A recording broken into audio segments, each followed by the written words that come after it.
mitad del embarazo. Pregunta de examen. ¿Cuál es la hemorragia o cuál de todos estos es el diagnóstico más frecuente? Aborto, es lo más frecuente. Listo, muy bien. Ahora, cuando nosotros vemos aborto, lo primero que tenemos que hacer es definir aborto. La definición de aborto es aquella gestación que se interrumpe por algún evento, se interrumpe, pero ¿antes de qué semana? Antes de las 22 semanas de edad gestacional. Listo, el doctor no recuerda el FUR, pero sí sabe que el producto pesó menos de 500, ¿no? O que si el producto pesa menos de 500 gramos, es un aborto. Antes de 2019, la OMS decía, si lo mides y lo extiendes, la medida o la longitud con una nalga, con una rabadilla, tiene que ser menor de ¿cuánto? De 25. Menor de 25 centímetros. Eso es importante. Sin embargo, esta medida menor de 25 centímetros ya se dejó de lado. Ya no se toma ahora en cuenta para las guías internacionales. Entonces, de ahora en adelante, solamente se toma en cuenta la edad gestacional antes de las 22 semanas y el peso, el tamaño. Perdón, el peso que en este caso es 500 gramos, menor de 500 gramos.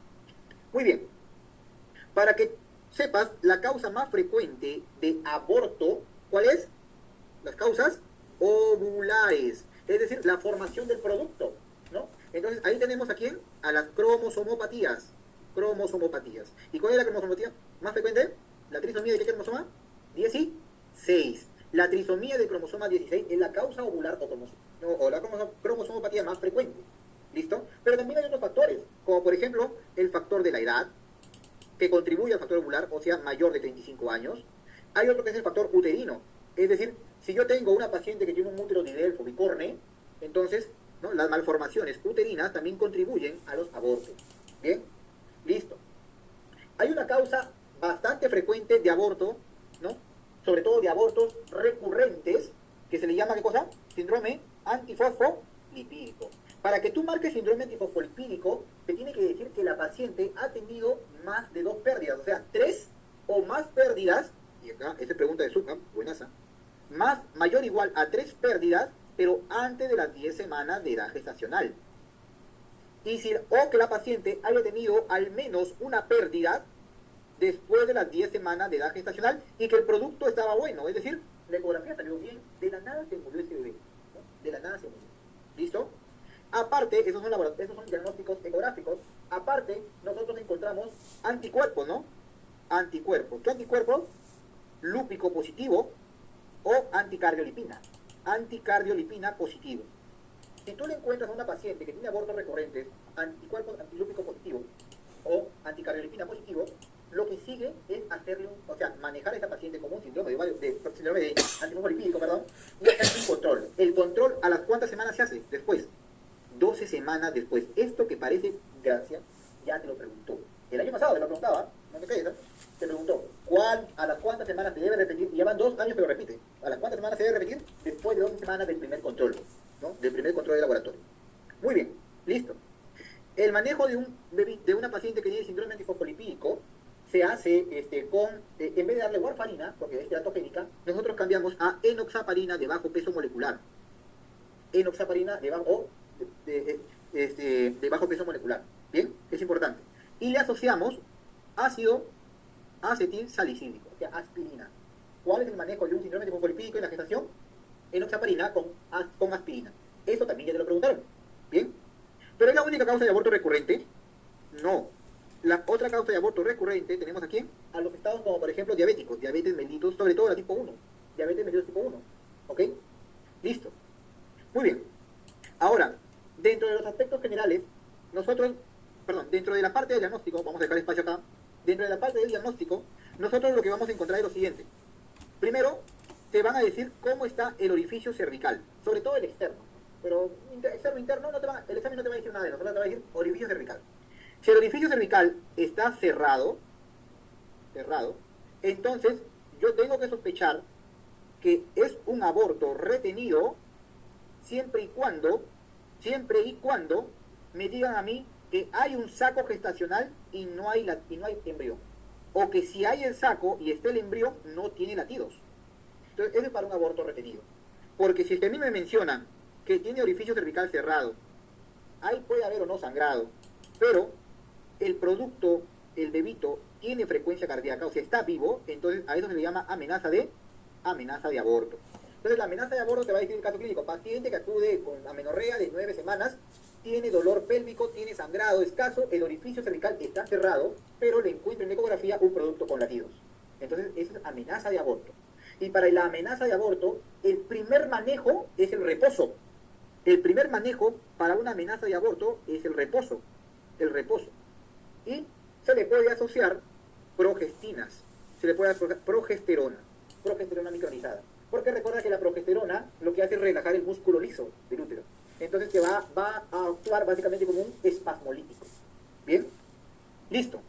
En cambio, si a mí me mencionan que el orificio cervical está abierto, entonces ten cuidado. Porque cuando te dicen orificio cervical abierto, te tienen que preguntar, primero, ¿el sangrado vaginal es abundante y está activo? Si el sangrado vaginal es abundante y activo, entonces la pregunta se encamina a que marques aborto incompleto. Aborto incompleto. ¿Listo? Incompleto. Pero si te dicen que la paciente tiene el cuellito dilatado y se observan las membranas que están allí, entonces estas membranas pueden estar rotas o las membranas pueden estar íntegras. Si las membranas están rotas, se llama aborto inevitable. Y si las membranas están íntegras, se llama aborto inminente. Ambos, aborto inevitable y aborto inminente, te tiene que mencionar el antecedente de las membranas. A estos dos se les conoce como el famoso aborto en curso. Ese es el aborto en curso. Entonces el aborto en curso puede ser de dos tipos, con membranas íntegras o con membranas rotas, inminente o inevitable. ¿Ok? No te olvides, ¿ah? Inminente, inevitable. Listo. Muy bien.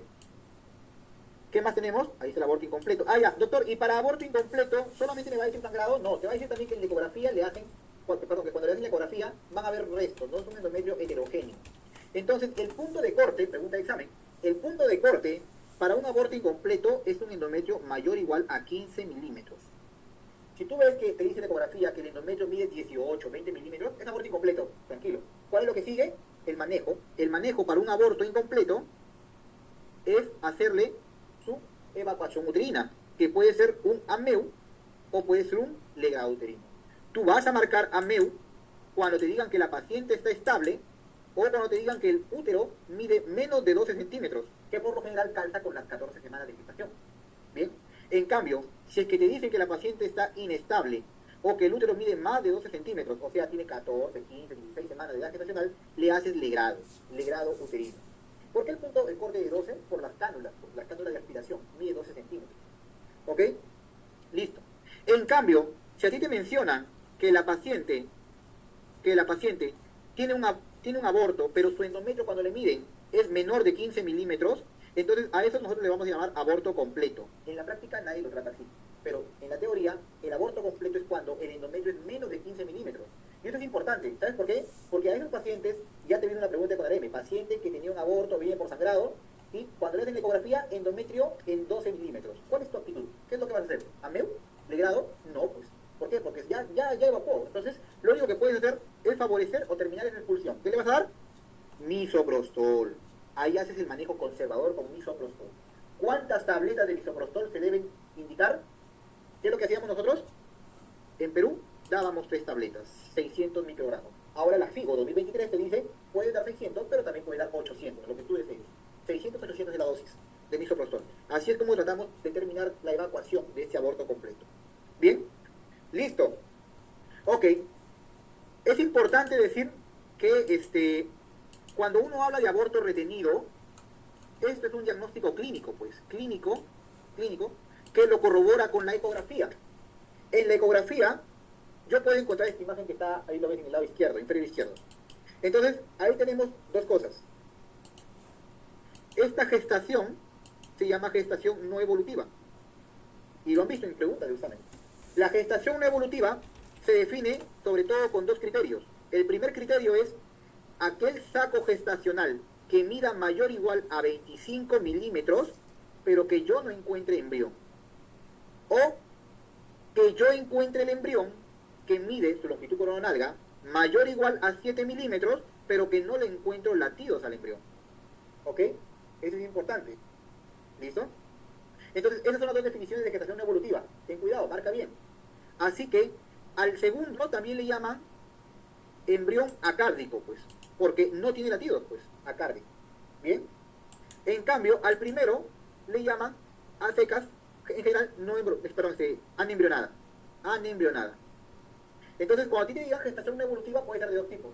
Gestación anembrionada, o sea, que no hay un embrión, pero hay un saco mayor o igual a 25, o gestación acárdica, un embrión acárdico, es decir, un embrión mayor o igual a 7 milímetros sin latido cardíaco. ¿Ok? Listo.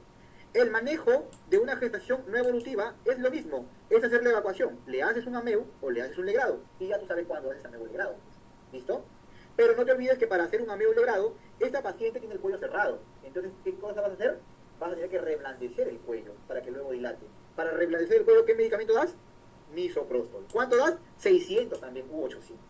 ¿Listo? No te olvides. Ok, muy bien. Otra definición, y por eso dejé el espacio que está acá arriba, otra definición que nos falta, es que la gran mayoría de abortos son abortos tempranos. Son abortos tempranos. Por lo general, antes de las 12 semanas de edad gestacional. Pero, cuando hay un aborto tardío, mayor de las 12 semanas de edad gestacional, ¿no? Entonces, uno tiene que sospechar. ¿Cuál es la primera causa de abortos tardíos? Tardíos, ¿ah? Tardíos, ¿cuál es? La incompetencia cervical. La incompetencia cervical. Entonces, para que a ti te venga una paciente con incompetencia cervical, tú tienes que leer el caso clínico que es una paciente que tiene abortos recurrentes tardíos, 1, 2, y que la paciente no tiene dolor. La paciente con incompetencia cervical, te lo pongo de color negrito, no tiene dolor. Ella viene, tú la examinas y ves que el cuello está dilatado. Ves que puede tener un poquito de sangrado, ¿no? Pero no tiene dolor. El aborto sí tiene dolor, ¿ok? Entonces, cuando yo tengo una paciente que tiene abortos recurrentes tardíos y sospecho de una incompetencia cervical, entonces puedo hacer el famoso cerclaje. El cerclaje puede ser profiláctico, terapéutico o de emergencia. ¿Cómo se llama o cuándo se llama cerclaje profiláctico? ¿A qué se le menciona cerclaje profiláctico? Aquel cerclaje que se hace a aquella paciente que tiene factores de riesgo para una incompetencia cervical, es decir, es una paciente abortadora recurrente, ¿no? Abortadora recurrente, y este cerclaje se hace entre las 12 y 14 semanas de edad gestacional, ¿ok? Te pregunto, ¿en el cerclaje profiláctico la paciente tiene síntomas? No. ¿La paciente ha dilatado? No, pero ella ya tiene antecedentes de pérdidas anteriores, ¿no? De pérdidas tardías, de abortos tardíos recurrentes, ¿listo? Entonces, eso se llama profiláctico. Antes de que ocurra el evento, le empiezo a cerclar. En cambio, el terapéutico ocurre cuando la paciente que tiene factores de riesgo, yo veo que el cervix se está acortando. El cervix poco a poco se está acortando. Entonces, allí yo voy a hacer el cerclaje terapéutico. Y este cerclaje terapéutico se hace hasta antes de las 26 semanas de edad gestacional.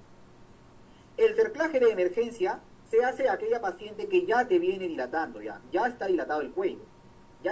¿Cuánto máximo puede esperar que se dilate el cuello? Hasta 5 centímetros. Después de los 5 centímetros ya no se debería realizar el cerclaje. Entonces, no te olvides, paciente que acude porque tiene sangrado por vía vaginal escaso, no tiene dolor, se le ve espectroscopía, membranas abombando, cuello dilatando 3 centímetros. ¿Qué tipo de cerclaje va a hacer? Emergencia. Cerclaje de emergencia. Igual, hasta antes de las 26 semanas. La técnica que se utiliza es la técnica de McDonald. La técnica de McDonald. Pero hay otra técnica que nunca la han preguntado, que es la técnica de Shiropkar. ¿Ok? ¿Cuál es la mejor? McDonald. La mejor técnica es la técnica de McDonald. Listo, no te olvides. Antes de continuar con embarazo ectópico, quiero decirte algo de acá. Cuando hablo de cervix corto, en una paciente que tiene un embarazo de un bebito, o sea, un embarazo único, se le llamará, y hago acá una línea de tiempo. Mira acá esta línea. Ahí.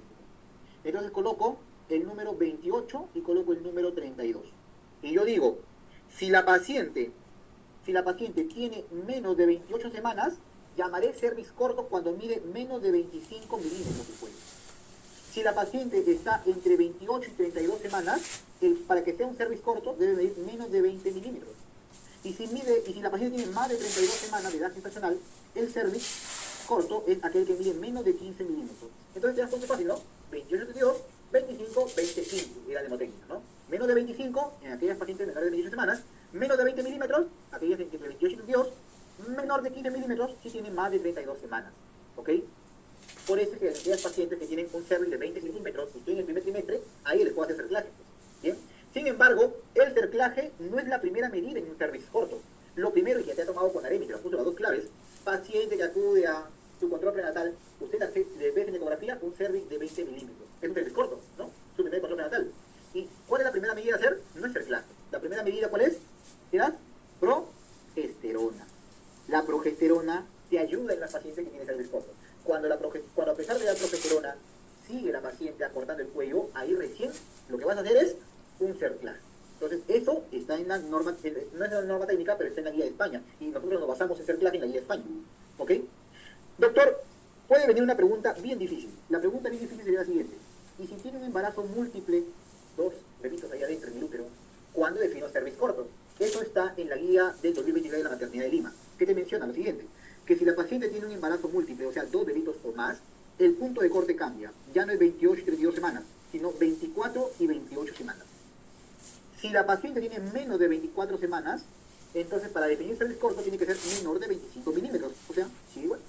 Si está entre 24 y 28, cervix corto será aquel que mide menos de 20 milímetros.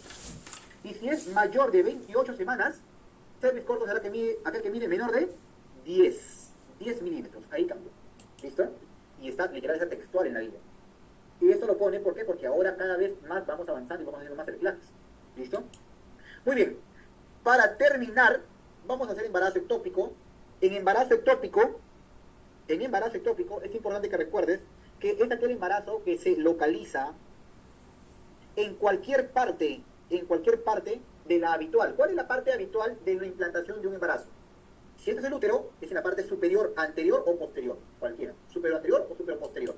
Sin embargo, el embarazo ectópico más frecuente, ¿cuál es? El tubárico.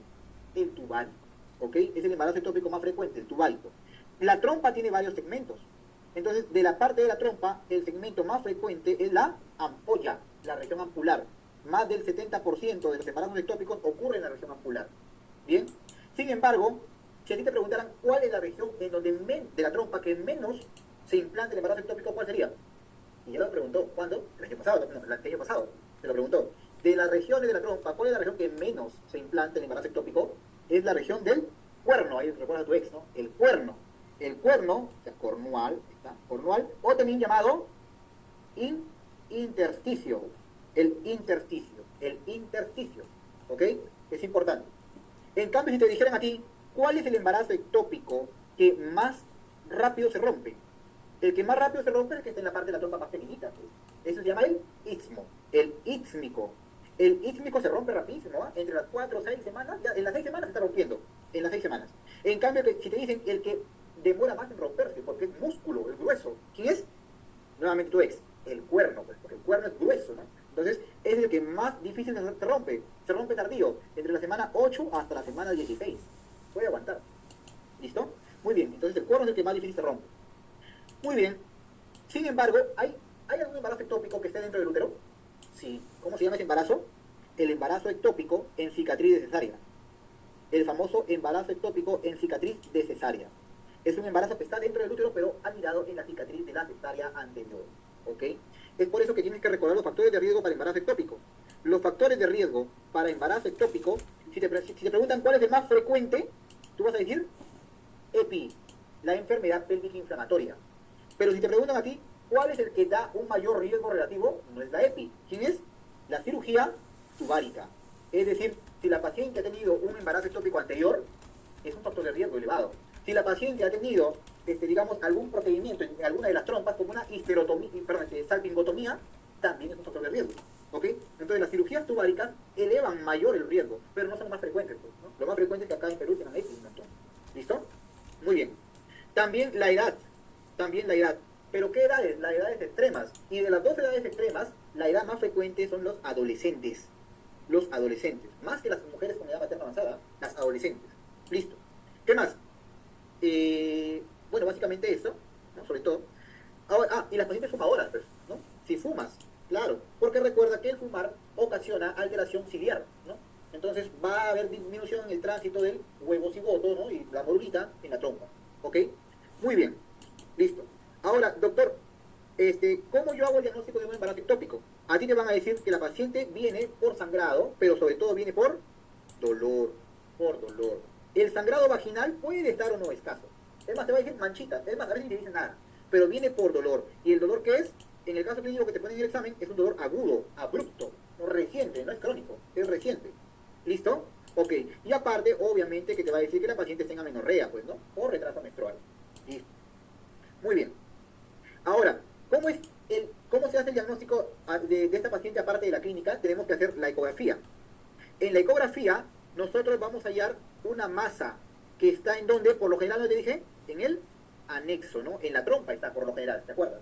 Sin embargo, esta masa tiene dos características. Pregunta de examen alguna vez va a ser, mira, porque estas dos, hace unos 2 años, la USPO, que es la Federación Internacional, por decirlo así, de ultrasonido, menciona dos signos.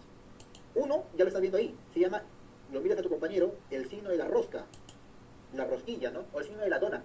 Ese es un signo. 96, 97% es un radiotópico. Opéralo. Y el segundo, ahí está, el signo de la masa. Masa.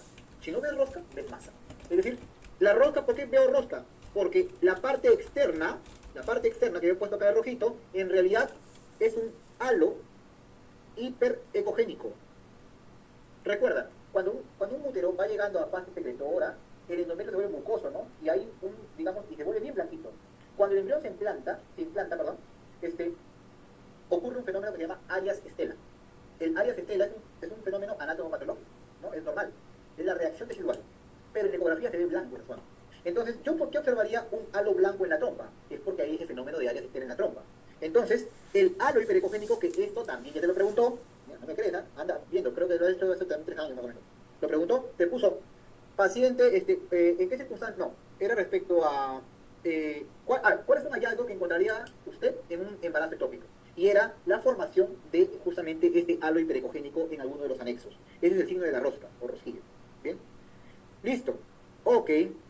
Sin embargo, eso es cuando está el embarazo ectópico en la trompa. Pero recuerda que si es que se rompe, también que voy a encontrar acaso líquido libre, ¿no? Líquido libre. O sea, sangre. ¿Sangre en dónde? En el ductal, en todo el abdomen, inclusive. Es decir, hay un sangrado que está continuo. Y este líquido libre irrita ¿a quién? Al peritoneo. Y si irrita el peritoneo, ¿qué me va a generar? Reacción peritoneal, ¿no? Por eso los casos clínicos siempre te ponen con reacción peritoneal. ¿Ok? Listo. El manejo depende. ¿Depende de qué? Bueno, doctor, si la paciente está estable, y yo ya sé que tiene un embarazo ectópico, funciones vitales estables, entonces lo primero que voy a hacer, y escúchame bien porque esto es importante para que vayas a tu examen a marcar sin dudar. Nada de que, doctor, la laparoscopía, metrotexate, observación, ¿qué hago? Escúchame. Paciente estable, bonita, tienes embarazo ectópico, le he detectado, tú tienes la rosquilla, ¿ok? Pero ves que el beta-HCG es menor de 1500, ahí me excedí un cero, perdón, ahí está, menor de 1500, entonces, y aparte el saco gestacional mide menos de 4 centímetros y la paciente está estable, ceñito, tranquila, no te asustes, te voy a colocar tu metrotexato. Perdón, borrar. Voy a observar. ¿Qué, doctor? ¿Le da de alta? Sí, chill, dale de alta nomás, dale de alta, tranquilo. Y le vas a hacer un beta-HCG a las 48 horas. Si en 48 horas el beta ha disminuido, ¿cómo sé que el beta ha disminuido? Porque comparo el beta de las 48 horas, lo comparo con el beta inicial, y si yo tengo una razón que es menor de 0.8, señora, tranquila, no debo operar, ni metrotexate necesitas, ese embarazo solito se va a venir, tranquilo. Listo, ese es el primer manejo. Doctor, tengo otro manejo. Tengo una paciente que sí, está estable, pero el beta HCG le salió entre 1500 y 5000. Si te sale entre 1500 y 5000, entonces, y el saco gestacional mide menos de 4 centímetros, o sea, la masa del complejo, la rosquita, mide menos de 4 centímetros, y el embrión que pueda encontrar, si es que lo encuentro, no tiene latidos, entonces, tranquila señora, te voy a poner tu metrotexato. Entonces, lee bien la pregunta, ¿eh? Entonces, le coloco el metrotexato. ¿Cuánta dosis? 50 miligramos por metro cuadrado de superficie corporal. Esa no pregunta, nunca pregunta la fórmula, pero sí te ha preguntado qué haces. Entonces, das metrotexate, si la paciente está bien, si el beta está entre 1500 y 5000, y si el saco mide menos de 4 centímetros. te cambio el caso. Paciente que puede estar bien, ahí está, mira, está bien, pero el beta HCG me salió mayor de 5000. Pucha, pero está bien, está sanita, está sentada escuchando la clase. 5000. O el saco gestacional mide mayor de 4 centímetros. O el saco mide menos, pero tiene un embrión que tiene latidos cardíacos. Tiene latidos cardíacos. Entonces, señora, se ganó su cirugía. ¿Qué cirugía? Laparoscopía. Laparoscopía. Y ahora te cambia el caso que siempre te lo ponen. ¿Cuál es el caso que siempre te ponen? Paciente que está mal, mira, mal, llega con mucho dolor, funciones vitales inestables. Porque si te dicen estable, estamos bien, ¿sí o no? Funciones vitales inestables, está hemodinámicamente inestable. Tiene harto líquido adentro, si quieres. Y el beta, ahí está, y el beta HCG es mayor de 5000, o el saco gestacional es mayor de 4, lo mismo que hace rato. O tiene un embrión con latidos, entonces ahí el manejo es laparotomía. Laparotomía, es decir, chuzazo, ¿no? Corto el abdomen para poder limpiar todo ello, ¿no? Y poder aspirar bien. Entonces no te olvides, mira, son 4 tipos de manejos, ¿ah? En uno observo, el que tiene menos de 1500. Entre 1500 y 5000, metrorexate. Entre mayor de 5000 depende. Está estable, laparoscopía. Inestable, laparotomía. La estabilidad lo da las funciones vitales. Así que vas a encontrar varias preguntas en tus banqueros en donde te van a mencionar a la paciente que viene con mucho dolor, pero eso no es inestabilidad. La inestabilidad son las funciones vitales. ¿Ok? Por último, y acá, mira, te doy un guachazo también que mencionado. ¿Cuál es aparte de, descartando la parte tubárica, cuál es el segundo sitio más frecuente de embarazos ectópicos? Vamos. Cicatriz cesárea, abdominal, hepático como el año pasado, que operaron en Loaiza. ¿Cuál será? ¿Es el sitio más frecuente cuál es? Ovárico, tubárico, bueno, tubárico ya, fímbrico, bueno, fímbrico es parte. Entonces, el segundo sitio más frecuente es el ovárico. Ovárico. Es más frecuente que el de cicatriz cesárea. Te cambia la pregunta, ¿no? Y eso lo preguntaron, ¿no? También es el sitio más frecuente después de los tubáricos. Te cambia la pregunta. ¿Cuál es el embarazo ectópico que de continuar puede hacer acretismo placentario? ¿Cuál es? El que está en cicatriz de cesárea, pues. El que está anidado en cicatriz de cesárea previa. Ese que hace acretismo. ¿Doctor, te hace placenta previa? También, pero lo más importante es que te hace acretismo.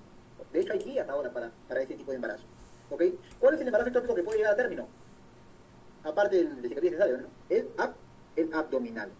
Pregunta de su especialidad. ¿Cómo tratas tú al embarazo ectópico en cicatriz cesárea? Pues cortas esa cicatriz, pues, ¿no? Eso, y como esa zona se llama istmo, entonces hacen una resección íxmica, se llama. Resección. O sea, cortas esa zona del istmo uterino. ¿Cómo tratas a una paciente digamos, que tiene un embarazo ectópico en el cuerno? Doctor Franklin, pues corta la trompa. No, porque el cuerno es la zona justamente intermedia, ¿no? Entre el cuerpo y la trompita. Esa zona tiene bastante músculo. Entonces, a eso se llama resección cornual. Entonces, los embarazos cornuales se tratan con resección cornual. Cornual. Listo, y vamos a hacer 5 minutos nada más de enfermedad trombótica gestacional. Doctor, esa es la hemorragia menos frecuente, pero recuerda que la enfermedad trofoblástica gestacional se puede dividir en 2 tipos, en la enfermedad molar y en las neoplasias trofoblásticas gestacionales. Las molas, la mola más frecuente, pregunta examen, ¿cuál es? La mola total. La mola total es la mola más frecuente. Pero también tenemos a otra que es la mola parcial, o también llamada incompleta, ¿no? Entonces, mola total o completa se le llama, ¿por qué razón? Total o completa, porque todo es placenta tumoral. O sea, todo es placenta, pero como tumor. En cambio, la mola parcial o incompleta se le llama porque tiene placenta, pero también tiene un embrión, tiene un feto a veces. ¿Bien? Listo. Para la mola total, tú vas a tener que la paciente solo tiene full placenta y la altura uterina se encuentra incrementada. Vas a encontrar que el beta HCG sobrepasa los 100.000 miliunidades. 100.000 miliunidades.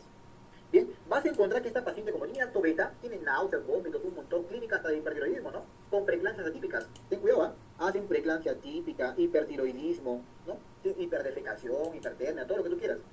Tienen quistes del cuerpo lúteo, porque el cuerpo lúteo mantiene el embarazo. Y como tienen una placentota tumoral, ese cuerpo lúteo es grande, y se arman como quistes. ¿Cuánto medida? Mayor de 5 centímetros, es la medida de malignidad. ¿Bien? Y el cariotipo más frecuente de la mola total, pregunta de examen, es un 46XX. 46XX. Pero si a ti te pregunta cuál es el cariotipo más severo de la mola total, 46X y entonces acá lo cambiamos. El más severo es 46XI, este es el más severo. Pero el más frecuente es el 46XX. En cambio, en la mola parcial, ¿qué es lo que yo tengo? Placenta y un embrión. ¿Por qué tengo placenta y embrión? Porque ha habido componente de la mamá, o sea, el ovocito ha tenido su carga genética. Entonces, estas molas parciales tienen una altura uterina normal o disminuida, pasan desapercibidos. Es más, a veces los ginecólogos hacen pensando que es un aborto y es una mola al final termina. El beta HCG está incrementado, pero es menor de 100.000. Menor de 100.000, ¿ok? No tienen clínica de náuseas, vómitos, no tienen nada de eso, tranquilo. Bien, tampoco tienen quiste de cuerpo lúteo. Pero el cariotipo más frecuente es el 60, como son triploides, 69XXX o XXI, cualquiera de los que tú quieras, no hay una diferencia, ¿ok? No te olvides, ¿ah? Estas son las molas. Una definición de la mola es hidrópica, degeneración hidrópica avascular. O sea, la mola no sangra, el que sangra es el endometrio. La mola es la placenta tumoral y no sangra porque es avascular la mola. En cambio, las neoplasias trofoblásticas gestacionales ya tienen un grado de invasión. Dentro de las neoplasias trofoblásticas gestacionales, la neoplasia más frecuente, ¿cuál es? El coriocarcinoma. ¿Qué te preguntaron? Con ADM, ¿qué te preguntó? El coriocarcinoma tiene estadio FIGO, ¿no? ¿En qué estadio FIGO ocurre la metástasis a pulmón? Y tenías que saberlo, pues, ¿no? La pregunta yuca, ¿no? En el estadio 3. La metástasis a pulmón ocurre en el estadio 3 del coriocarcinoma. Y te lo acuerdas facilito, ¿sabes por qué? Porque recuerda que el día de ayer yo te dije, el coriocarcinoma, su diseminación es hematógena. Entonces, el estadio 1 es aquel que está confinado a útero. O sea, es un tumor que ha invadido útero, nada más se quedó en útero. El estadio 2 es el útero y también ha invadido anexos, es decir, trompa, ovario, paramétrios. El estadio 3 hace metástasis al pulmón y el estadio 4 hace otras metástasis a distancia, a cualquier otro órgano, cerebro, hueso, si quieres. ¿Ok? Listo. Entonces te pregunto con ADM sobre el estadio 3 de la FIGO del coriocarcinoma. ¿Bien? Listo. El diagnóstico de la enfermedad molar se hace cuando yo veo la clínica de la paciente, tomo el beta HCG, que está súper elevado, y en la ecografía, ¿qué cosa veo? ¿Qué imagen? Veo la imagen en copo de nieve, muy bien, o tormenta de nieve, ¿no? Listo. O también llamado panal de abeja, listo, imagen en panal de abeja, ¿ok? En la práctica, para los que van a hacer gineco, hay varios diagnósticos diferenciales, pero para motivo de examen, panal de abeja y o tormenta de nieve, ¿listo? Porque esto se correlaciona sobre todo con quién, con las molas, te dije, totales, pues, con las molas totales, ¿listo? Muy bien, ¿cuál es el manejo?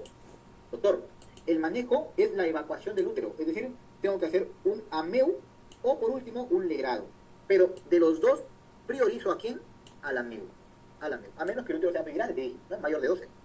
Entonces, el AMEU lo que voy a hacer, le hago el AMEU a la paciente, pero antes de hacerle el AMEU, tengo que tomarle un beta HCG.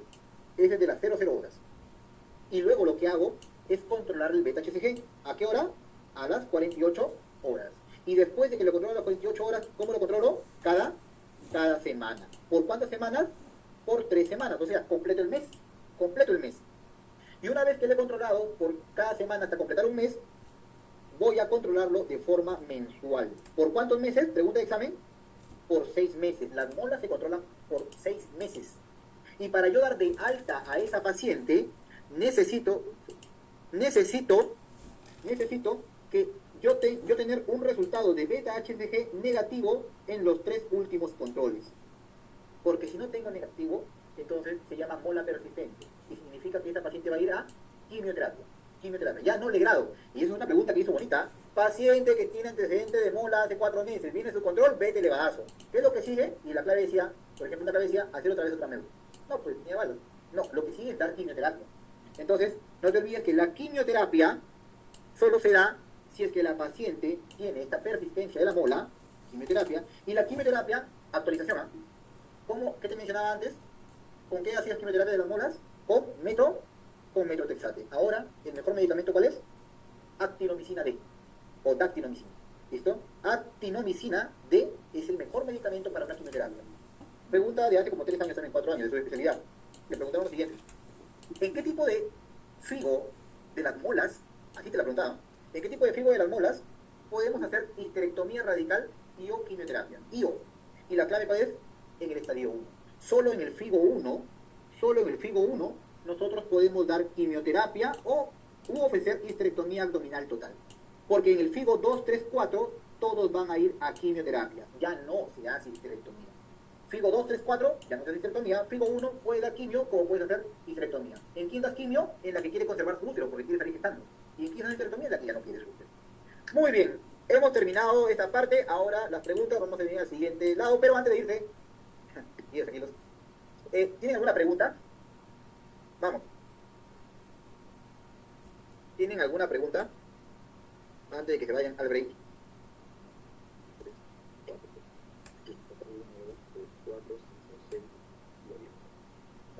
Dale, ¿hay alguna pregunta? ¿Algo que no les hayan entendido?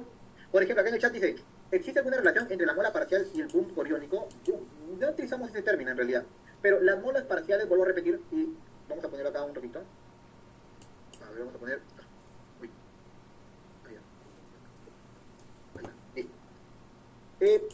Listo. Recuerden el mecanismo de cómo se forman. Eso también ya lo he preguntado. Entonces, si yo tengo un ovocito que es nulisómico, es decir, en su pronúcleo no encuentro carga, entonces este espermatozoide, que sí es carga haploide, puede fecundarlo, y al fecundarlo dice, ¡hoy! Me encuentro solo. Bueno, yo mismo me divido y me genera una mola total. O puede ser este ovocito que no tiene carga en su núcleo, viene un espermatozoide y dice, ¡hoy! Fecundé y solo estoy solito. Ah, bueno, voy a esperar que venga mi compadre para que los dos hagamos un mismo huevo cigoto. Igual el diagnóstico sigue siendo mola total. ¿Viste? Esos son los dos mecanismos por los cuales yo formo la mola total. En cambio, la mola parcial o mola incompleta, yo tengo a un ovocito que sí tiene carga nuclear, pero que falló el mecanismo de la zona pelúcida, o sea, la poliespermia, ¿se acuerdan? La reacción cortical, mejor dicho. Y yo tengo dos espermatozoides que han fecundado a este huevo cigoto y por eso me producen un organismo que es triploide. Triploide. Eso es para las molas parciales. Molas parciales. Listo. Bien. ¿Hay alguna otra duda?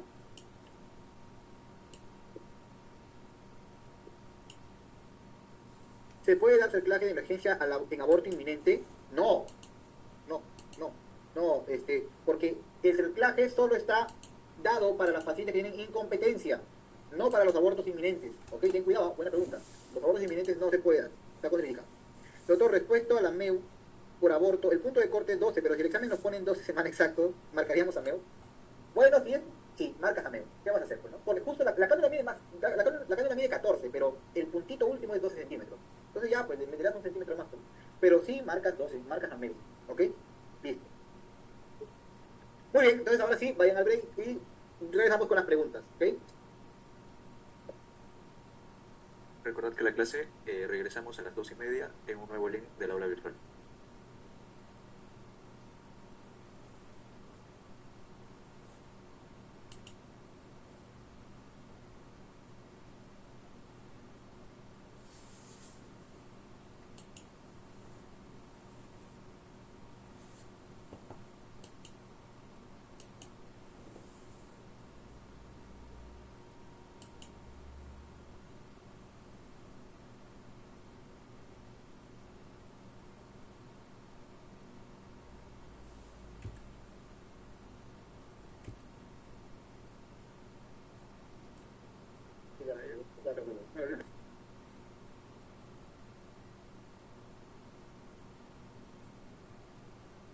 Ok, entonces nos quedamos acá, ¿no?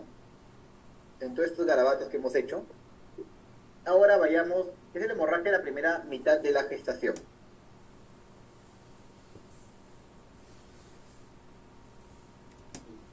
Luego tenemos a la hemorragia de la segunda mitad del embarazo, que también vienen siempre dos preguntas, ¿no? En sus exámenes, no las fallen, por favor.